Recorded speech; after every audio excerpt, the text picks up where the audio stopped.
जैसा कि अभी आपको इन्होंने इंट्रोड्यूस किया, my name is doctor Nakul Kumar Tarun और मैं एक डिसास्टर मैनेजमेंट प्रैक्टिशनर हूँ। हम लोग जैसे एक डॉक्टर अपने क्लिनिक में बैठ करके कोई बीमार होता है, किसी को कोई तकलीफ होता है, उसको उसके लिए मिटिगेशन मतलब प्रिस्क्रिप्शन लिखता है, मेडिसिन बताता है। वैसे ही हम लोग अपने हमारा एक द्वारका में ऑफिस है, उसको क्लिनिक कह सकते हैं, कम्युनिटी के बीच में मार्केट में बैठे हैं। यहाँ बैठ करके हम लोग डिसास्टर मैनेजमेंट से रिलेटेड, अगर आपको सेफ्टी में, इमरजेंसी में, डिसास्टर मैनेजमेंट में कोई इशू है तो आप हमें विजिट कर सकते हैं और हम लोग उसका हल बना करते हैं। चलिए, today I am task to discuss with you regarding different models of disaster management. Disaster manage target वही होता है कि हमें अचीव वही करना होता है, लेकिन कई मॉडल्स हैं जो अलग अलग जगह पे अलग अलग तरीक़ों से उसे यूज किया जाता है, राइट। तो सबसे पहला जो मॉडल है जो बहुत ज़्यादा डिस्कस होता है, हर जगह हर ये बात की जाती है, तो वो है ट्रेडिशनल मॉडल। डिसास्टर मैनेजमेंट का ट्रेडिशनल मॉडल जो हमारा जो डीएम एक्ट 2005 का बना था उसमें भी डिस्कस किया गया है, right. Most of government agencies जो हैं उसी पे काम करती हैं, खास करके एशिया में, राइट। जिसमें पहला स्टेप हो, जिसे हम लोग डीएम साइकिल के नाम से भी जानते हैं। पहला मिटिगेशन करते हैं हम लोग, प्रिपेयर्डनेस करते हैं हम लोग, रिस्पॉन्स करते हैं हम लोग, रिकवरी करते हैं हम लोग, है ना। तो ये जो हमारा है ये डिसास्टर मैनेजमेंट का एक मॉडल है, जिसे हम साइकिल के तरह कि हमारे डीएम एक्ट में ऐसा इंविसार्ज किया हुआ है। Generally DM act, before DM act हम लोग रिस्पॉन्स पहले करते थे, है ना। लेकिन डीएम एक्ट कहता है कि नहीं, रिस्पॉन्स तो करना ही पड़ेगा आपको, लेकिन इस टाइम में आप डिसास्टर आने के पहले से ही आप मिटिगेशन पे काम कीजिए, प्रिपेयर्डनेस पे काम कीजिए, प्रिवेंशन पे काम कीजिए, है ना।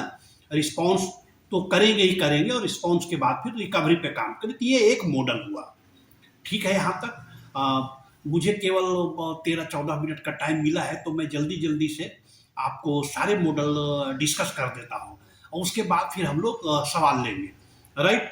तो दूसरा मॉडल है रिस्क मैनेजमेंट मॉडल।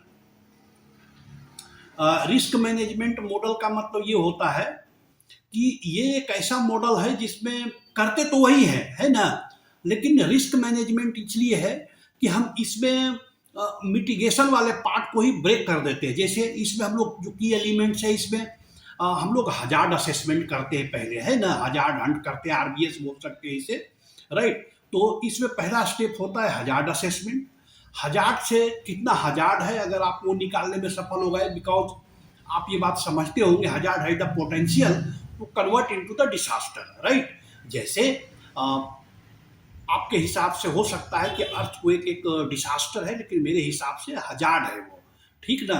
और वाह, उदाहरण के लिए कि अर्थक्वेक उधर रेगिस्तान की खाली जगह पे आया है, कोई जान माल का नुकसान नहीं हुआ, तो हजार्ड ही है वो तो जब शहर में आता, काफी लॉस होता, तब जाके डिसास्टर होगा ना। तो hazard can be converted into disaster, right. तो हम उसमें डिटेल में नहीं जाते हैं क्योंकि मुझे आज मॉडल पढ़ाना है और आपके बॉस ने हमें मॉडल के लिए बात किया है, तो मैं मॉडल पे जल्दी जल्दी बात कर देता हूँ और टाइम भी कमी है। तो पहले इसमें हजार्ड असेसमेंट होता है, उससे हम लोग क्या करते हैं, वल्नरेबिलिटी एनालिसिस करते हैं। उसके बाद आपकी कैपेसिटी क्या है, कैपेसिटी आपको जरूर पहले वाले जो स्पीकर्स रहे होंगे वो बताए होंगे, इसके पहले वाले क्लास में। जैसे उदाहरण के लिए आप बिल्कुल बेसिक लैंग्वेज में समझे, अगर आपको स्विमिंग आती है तो आप फ्लड में अपनी जान बचा सकते हैं। तो flood swimming is a capacity for it, right. अभी समझ गए, ठीक ना। तो कहते कैपेसिटी बिल्डिंग करेंगे, राइट। कैपेसिटी बिल्डिंग का मतलब यह हुआ कि डिसास्टर से बचने के लिए आप जो जो चीज आप एज ए रिसोर्स डेवलप हो सकते हैं और या जो रिसोर्स अरेंज कर सकते हैं, राइट। जैसे आपके पास एम्बुलेंस है, आपकी कैपेसिटी है कि अगर कुछ हुआ तो मैं झट से किसी को हॉस्पिटल पहुंचा दूंगा, राइट। तो ये आपकी कैपेसिटी है, जो रिसोर्स है वो आपकी कैपेसिटी है। आपके पास एक डॉक्टर है या आपके पास कोई फर्स्ट एडर है, तो these all things collectively known as capacity.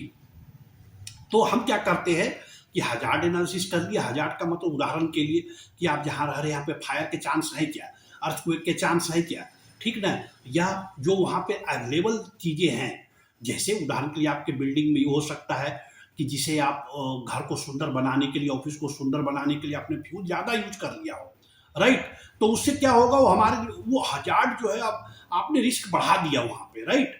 तो हजार्ड असेसमेंट के बाद हम लोग क्या करते हैं, आप वनरेबिलिटी एनालिसिस कर लेते हैं, कितना वनरेबल आप हैं और किस किस एंगल पे, किस किस लेवल पे वनरेबल हैं आप। कैपेसिटी निकाल लिया, पता लग गया हमें कि कितनी कैपेसिटी है आपकी, ठीक है ना। उसके बाद इसमें रिस्क मॉडल में रिस्क रिडक्शन मेजर्स करते हैं। रिस्क रिडक्शन का मतलब ये हुआ, जैसे अभी मैंने आपको बताया कि अब हमें ये पता है कि यहाँ पे ऐसे लोग हैं, राइट, जो 40 एबव हैं, 50 एबव हैं, तो दे दीजिए chance of heart attack, right. Cholesterol ज़्यादा यूज हो रहा है, जनरली ऑफिस में सिटिंग जो लोग होते हैं, तो हम क्या कर रहे हैं कि भाई आपको सीपीआर की ट्रेनिंग करा दें आपके यहाँ, राइट। तो ये कैपेसिटी बढ़ गई साइमल्टेनियसली। अगर हम मान लीजिए उदाहरण के लिए, क्योंकि fire is a common disaster, fire आप लोग समझते हैं, अब समझिए कि मान लीजिए कि एक कमरा है जिसमें बहुत सारा कर्टेन, सिंथेटिक कर्टेन लगा हुआ है और प्योर वुड तो अब बचा नहीं, तो प्लाईवुड का सारा फर्नीचर लगा हुआ है। मान लीजिए उसमें से मैं प्लाईवुड ही निकाल दूं, तो अब हमने क्या किया, हमने फ्यूल निकाल दिया एक्चुअली, है ना, हमने फ्यूल निकाल दिया। जो फ्यूल निकाल दिया तो इसका मतलब क्या हुआ, रिस्क थोड़ा सा कम हो गया, राइट। उदाहरण के लिए आपका एक ऑफिस था जिसमें कि एक तरफ से एंट्री है और दूसरे तरफ से एग्जिट है, राइट, तो रिस्क कम कर दिया हमने। मान लीजिए कि ज्यादा लोग हैं तो एक गेट हमने और एग्जिट बना दिए, तो अगर एक गेट है एग्जिट के तो रिस्क ज्यादा है, 2 कर दिया तो जो भी हम रिस्क कम कर सकते हैं जैसे भी करके, ठीक ना, इसे हम लोग रिस्क रिडक्शन मेजर्स कहते हैं, ठीक है यहाँ तक। इसके बाद हम ऐसे भी समझने के लिए फॉर्मूला होता है, risk is equal to hazard into vulnerability divide by capacity. जो जितना आप ज्यादा कैपेसिटी बढ़ा लेंगे, ठीक ना, रिस्क उतना कम होता जाएगा। तो ये वाला जो मॉडल है ये अर्बन प्लानिंग और में यूज होता है। इसे क्लाइमेट एडेप्टेशन वाले भी यूज करते हैं। इंफ्रास्ट्रक्चर के जो बड़े बड़े प्रोजेक्ट्स बनते हैं, बड़े ब्रिगेज, हाईवे, वहाँ भी हम लोग इसे यूज करते हैं, ठीक ना। तो 2 मॉडल मैंने डिस्कस कर दिया। अब तीसरा वाला पे करते हैं। तीसरा होता है इंटीग्रेटेड डिसास्टर रिस्क मैनेजमेंट, इसे IDRM भी बोलते हैं। बाकी मैं ये PPT आपको भिजवा दूंगा, आप लोग उससे समझ लेना, और उसके बाद कोई क्वेरी होगा तो फिर डिस्कस कर लेंगे, राइट, नेक्स्ट संडे को। तो चलिए, इसमें बेसिकली जो हम पहले वाला कर रहे थे, ठीक ना, तो इसमें है integrated disaster risk management model. क्या है, एक होलिस्टिक मॉडल है। होलिस्टिक मॉडल क्यों कहते हैं इसे, होलिस्टिक मॉडल इसलिए कहते हैं कि इसमें डेवलपमेंट और डिसास्टर मैनेजमेंट को आपस में हम लोग रिलेट कर देते हैं। मतलब ऐसे समझिए कि here we are trying to integrate the development. जो डेवलपमेंट करेंगे उसमें हम डिसास्टर रिस्क रिडक्शन को इंटीग्रेट कर देते हैं, ठीक ना। इसके फीचर्स आप ऐसे समझ सकते हैं कि इसको इंटीग्रेटर की main streaming disaster risk reduction into development, है ना, कि जैसे हम लोग अब मान लिए कोई बड़ा बिल्डिंग बना ही रहे हैं तो पहले कोशिश करें कि वो अर्थ रेजिस्टेंट हो, है ना, फ्लड लेवल से ऊपर हो, ठीक है यहाँ तक। चलिए, बहुत बढ़िया। इसके बाद है link climate change adaptation with DRR। देखिए, क्लाइमेट चेंज तो हो ही रहा है, वो आप माने ना माने, और डिफरेंट थॉट के स्कूल वाले, डिफरेंट थॉट्स ऑफ स्कूल के लोग हैं जो कई बार इस पर डिबेट भी कर लेते हैं, but there is a climate change, right, जिसके वजह से हम लोग जो है रिस्क बढ़ रहा है। मैं अपने आपको अनुभव से बताता हूँ कि कुछ 70-80% तो जो डिसास्टर है, खास करके एशिया में और स्पेशली अपने यहाँ इंडिया में, वो तो वेदर रिलेटेड ही है, ठीक ना। बहुत ज़्यादा बारिश हो जाएगा, बहुत ज़्यादा गर्मी हो जाएगा, बहुत ज़्यादा बाढ़ आ जाएगी, सूखा। तो ये सारा कुछ जो है अभी खास करके DRR के सॉरी क्लाइमेट चेंज के वजह से ही हो रहा है। यहाँ तक में आपको किसी को कोई दिक्कत नहीं होना चाहिए। तो इस तरह से मैंने क्या किया कि आपको 3 मॉडल समझा दिया। अब मैं चौथा मॉडल आपको समझाता हूँ। चौथा मॉडल ये कम्युनिटी बेस्ड डिसास्टर मैनेजमेंट, ठीक ना, कम्युनिटी बेस्ड। इसमें जो है community based disaster management model नाम से ही समझ सकते हैं कि it's a people centric, community centric disaster management. इसका आइडिया ये है इस मॉडल में, देखिए सब में यही है, लेकिन कम्युनिटी बेस्ड है। इसमें आइडिया ये है कि रिस्पॉन्स टीम इतना जल्दी आ नहीं पाती है। जो भी रिस्पॉन्स टीम है बाहर से, उदाहरण के लिए कि मान लीजिए फायर वाले हैं, है ना, या बड़ा डिसास्टर हुआ तो SDRF NDRF वाले आएंगे, but they will certainly take time to reach the spot of disaster, right. कोई हनुमान जी तो है नहीं कि उड़ के आ जाएंगे, आपको हेल्प करके निकाल के ले जाएंगे। ऐसा बस केवल फिल्मों में होता है, ठीक ना, स्पाइडरमैन और सुपरमैन। और वास्तविक लाइफ में ऐसा नहीं होता है। तो वास्तविक लाइफ में क्या हो सकता है? वास्तविक लाइफ में ये हो सकता है कि आपका पड़ोसी आ जाए और आपको हेल्प कर दे, राइट। तो that's is community based disaster management. तो कम्युनिटी वाला के करेगा क्या? अगर उसे कुछ आएगा, राइट, तभी आपको कुछ हेल्प कर पाएगा। इन्हीं पे उसे जो भी आता है, मान लीजिए you not a train fire fighter, लेकिन एक बाल्टी पानी लेकर के तो आ ही सकता है वो, या अपने छत के टंकी से न पानी पाइप को चला ही सकता है वो, है ना। तो इसमें हम लोग कम्युनिटी जो है, इसके फीचर आप ये कह सकते हैं, community as a first responder, right, local knowledge and indigenous practices. जो हर लोकल क्षेत्र में, जैसे कोसी के किनारे के जो लोग हैं, जितना बाढ़ आता है, मुझे वो फ्लड देखते देखते कोई 15-17 साल हो गए। मैं आपको बता रहा हूँ कि अगर उतना बाढ़ राजस्थान की तरफ आ जाए तो एक ही बाढ़ में कई हजार लोग मर जाएंगे। क्यों मर जाएंगे?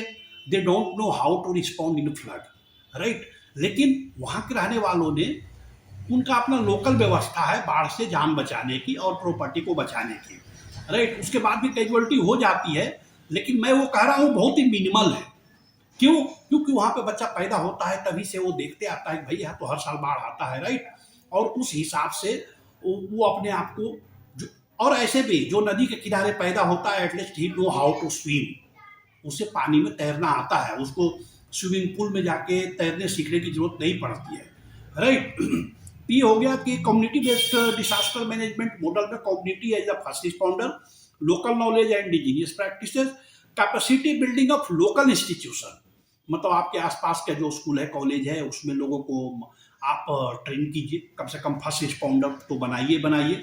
पार्टिसिपेटरी प्लानिंग, और लोगों को जोड़िए कि जिससे कि वो जुड़ करके आपको डिसास्टर मैनेजमेंट में प्लान करने में कि ठीक है भाई, हम और टीम बना लेते हैं, टास्क फोर्स बना लेते हैं, ज़्यादा ज़्यादा लोगों को जोड़ लेते हैं जो कि डिसास्टर के केस में काम करें, ठीक ना।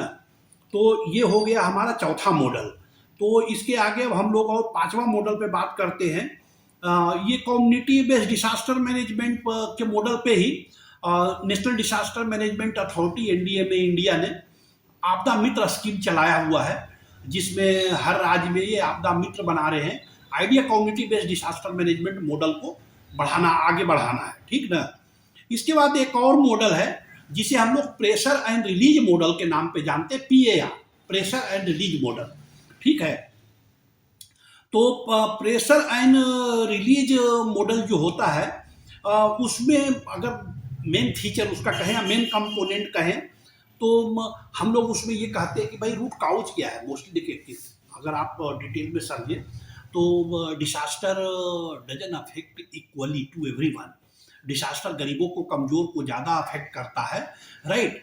तो प्रेशर और प्रेशर एंड रिलीज मॉडल में हम ये पता करते हैं कि रूट काउज क्या है भाई, यहाँ पे जो इतना ज़्यादा नुकसान है वो क्यों है।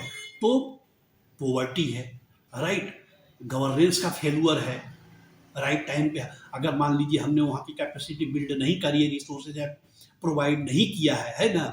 मान लीजिए कि किसी गांव में हम से जो पहला हेल्थ सेंटर है वो 50 किलोमीटर दूर है, तो वहाँ तो कुछ हो गया तो मर ही जाएगा ना वो बंदा, राइट। गवर्नेंस का भी फेलुअर है, राइट। तो 2 पॉइंट इसमें है रूट काउज में। डायनेमिक प्रेशर, देखिए ये तो चेंज होते रहता है और बढ़ते रहता है। उदाहरण के लिए जैसे कि आज के भी तारीख में पूरी दुनिया की बात मैं कर रहा हूँ, पूरी दुनिया चाहती है कि मैं जाकर के सिटी में ही रहूँ और अर्बन एरिया में ही रहूँ। गाँवों में अब कोई रहना नहीं चाहता है, ठीक ना। वही लोग गाँव में हैं जो किसान हैं, या मतलब या वो शहर नहीं आ पा रहे हैं। सही बात ये है, राइट। क्यों? क्योंकि गाँव की लाइफ थोड़ी सी डिफिकल्ट है, इसमें कोई डाउट नहीं है। तो चलिए, जो उनका अनसेफ कंडीशन है, तो डायनेमिक प्रेशर ये है कि अर्बनाइजेशन हुआ जा रहा है, ठीक ना। हर साल हम लोग शहर में प्लान करते हैं कि चलो ठीक है, इतने लोगों के लिए हम लोग पानी बिजली का व्यवस्था करते हैं। पता चला 1 लाख लोग और जुड़ गए, 5 लाख लोग और जुड़ गए। चलो, जब उदाहरण के लिए दिल्ली में मेट्रो बनाया गया था तो ये सोच के बनाया गया था कि इसको बनने के बाद रोड के कंजेशन खत्म हो जाएंगे, राइट। और जो इमरजेंसी के व्हीकल हैं उनको रिस्पॉन्डिंग टाइम घट जाएगा। कोई नहीं घटा, और बढ़ गया है उल्टा, राइट। क्यों? क्योंकि और ज़्यादा लोग आ गए दिल्ली में, राइट। तो चलिए, ये हो गया।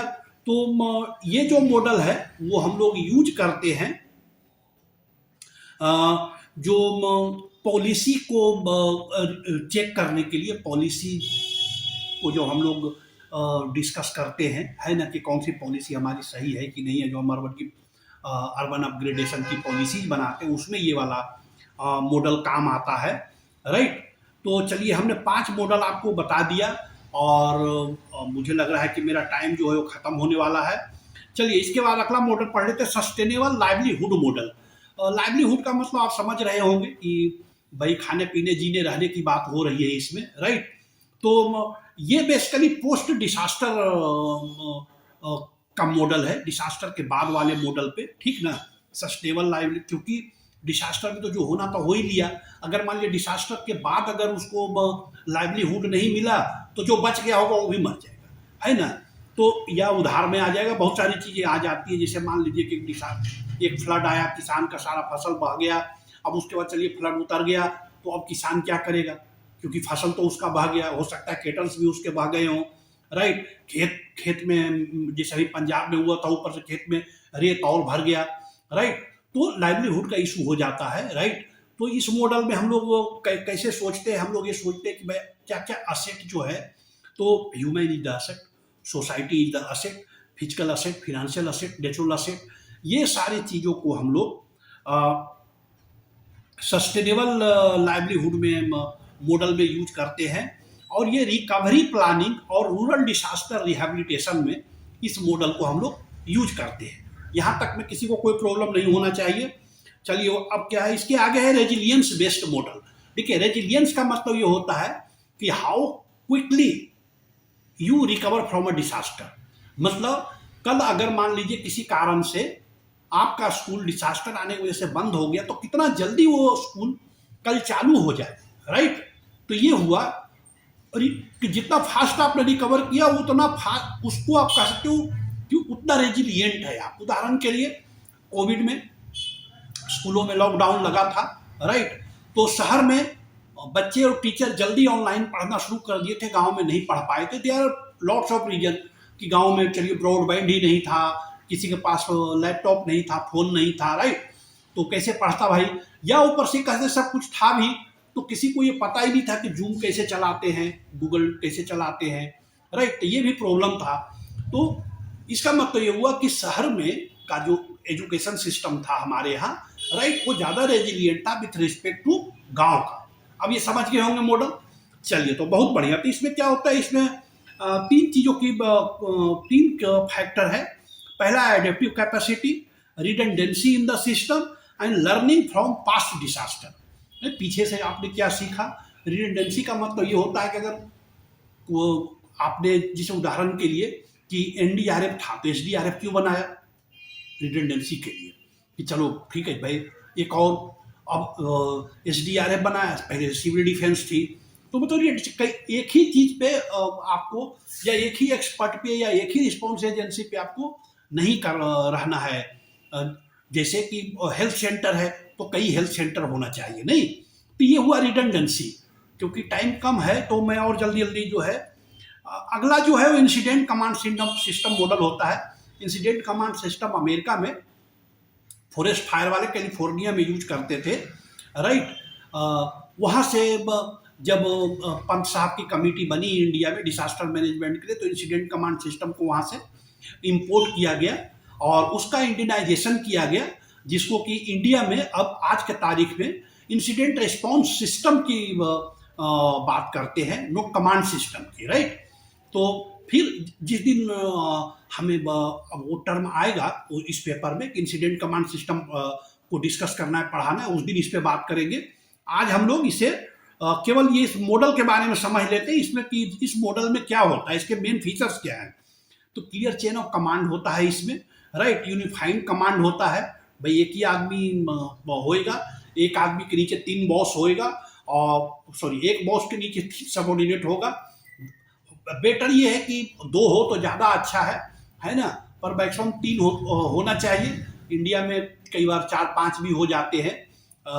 तो इस मॉडल का ये फीचर है, और जो कुछ भी रिसोर्स है, जो भी हैंडिंग ओवर टेकिंग ओवर है, सब रिटेन होना चाहिए, पहले से फॉर्मेट बना हुआ है, ठीक ना, कि भाई आपको ऐसे ऐसे ऐसे ऐसे करना है, जिससे कि अकाउंटेबिलिटी फिक्स हो पाए। ठीक है यहाँ तक।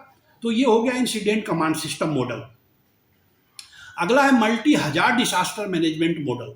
मल्टी हजार्ड से आप समझ रहे हैं, ठीक है, ऐसे भी hazard never come alone. Disaster जो है वो कभी भी अकेले नहीं होता है। उदाहरण के लिए, अगर अर्थक्वेक होएगा तो फॉलोड बाई फायर होगा, आग जरूरी लग जाएगी उसके बाद, ठीक ना। जैसे फ्लड आया है, अर्थक्वेक आया तो कोई डैम टूट जाएगा, आपकी फ्लड आ जाएगा, राइट। तो हजार्ड मल्टीप्लाई हो जाते हैं, राइट, तो मल्टी हजार्ड हो जाता है। तो मल्टी हजार्ड डिसास्टर मॉडल है, जिसमें हम लोग इसके फीचर आप ये कह सकते हैं कि एक नेचुरल डिसास्टर तो होता ही होता है, अगर कुछ भी नहीं होगा तो साथ में एक मैन मेड डिसास्टर होगा। जैसे अर्थक्वेक आया था, भागे, बस स्टैम्पिड हो गया, है ना। फायर हुआ था, छत से कूद गए लोग, ये मैन मेड हो गया, राइट। तो हम लोगों ने क्या किया कि नेचुरल और मैन मेड मिला करके हमने डिसास्टर को कम्प्लेक्स इमरजेंसी में कन्वर्ट कर दिया, right. That's why we need more qualified managers. हमें वो सिंपल मैनेजर्स नहीं चाहिए होता इमरजेंसी को मैनेज करने के लिए। ये अर्बन एरिया में जो बड़े मेट्रोपॉलिटन सिटी हैं, वहाँ पे इसे हम लोग यूज करते हैं, राइट। आखिरी और जो लास्ट मॉडल है डिसास्टर मैनेजमेंट का, इसे हम लोग development oriented disaster management model कहते हैं। ये डेवलपमेंट के फेल्यूर को हमेशा बात करता है कि भाई आपने जो डेवलपमेंट का मॉडल है, अप्रोच, सेफ इंफ्रास्ट्रक्चर बनाइए। मैं ऐसे भी कहता हूँ कि देखिए, अर्थक्वेक से कोई नहीं मरता, मरते हैं आप। कैसे? जो आपने घर बनाया गलत सा, कमजोर सा, कि अर्थक्वेक का नाम ही सुन के गिर पड़ा, राइट। तो आपका अप्रोच ये होना चाहिए कि हमारा इंफ्रास्ट्रक्चर ऐसा है कि कम से कम 8 लेवल तक के अर्थक्वेक में तो गिरे नहीं, अर्थक्वेक रेजिस्टेंट हो। देखिए, अर्थक्वेक प्रूफ तो कुछ भी नहीं होता है, राइट। ऐसे ही फायर प्रूफ तो कुछ भी नहीं होता है, लेकिन हम ऐसा भी चीज़ न रखें कि वो अपने आप ही जलना शुरू हो जाए, राइट। ठीक है यहाँ तक ना। तो इंक्लूसिव डेवलपमेंट होना चाहिए। इंक्लूसिव डेवलपमेंट का मतलब ये होता है कि आप हेल्दी आदमी के लिए तो सोचे ही सोचें, उसके बारे में भी सोचें जो हियरिंग इम्पेयर्ड है। भाई आपने एक ऐसा अलार्म डिजाइन कर दिया है जो बहरा आदमी सुन ही नहीं सकता, जो हियरिंग इम्पेयर्ड है, या जो अंधा आदमी है जिसको जो विजुअली इम्पेयर्ड है वो देख ही नहीं सकता, तो फिर उस अलार्म का क्या करेगा? वो तो जो हेल्दी है वही भाग पाएगा ना उस अलार्म को सुन करके। तो आपको इंक्लूसिव करना है, वुमेन के लिए भी सोचना है, महिलाओं के लिए भी सोचना है, बच्चों के लिए भी सोचना है, राइट। तो इंक्लूसिविटी पे हम लोग ऐसा एक लेक्चर है ऑलरेडी, तो उसमें बात करेंगे डिटेल में कि क्या होता है, कैसा अलार्म बनाना चाहिए, कैसा रास्ता बनाना चाहिए, कैसा लिखा हुआ होना चाहिए, जिससे कि सब लोग उसको पढ़ लें, सब लोग उसको समझ लें, राइट। अभी केवल हम लोग ये समझते हैं कि डेवलपमेंट में इंक्लूसिविटी होनी चाहिए, गवर्नमेंट में रिफॉर्म होते रहना चाहिए, राइट। तो ये हमारा काम टारगेट जो था वो आज का 10 मॉडल आपको बताने का, वो मैं बता दिया हूँ। अब अगर आप लोग को कोई सवाल है तो आप मुझसे पूछ सकते हैं, अदरवाइज टाइम तो ऑलरेडी ओवर हो चुका है मेरा, और अनफॉर्चुनेटली मेरा लेक्चर ये लोग लास्ट में रखते हैं कि ताकि आप लोग फंसे रहिए मेरे चक्कर में, है ना। तो चलिए, मैं मैनेजमेंट वालों से कहूँगा कि भाई अगले बार से आप ऐसे नहीं करें, ठीक है। चलिए, ठीक है। Thank you everybody. अगर कोई सवाल है तो ठीक है, और नहीं तो मैं ये सेशन यहीं पे बंद करता हूँ।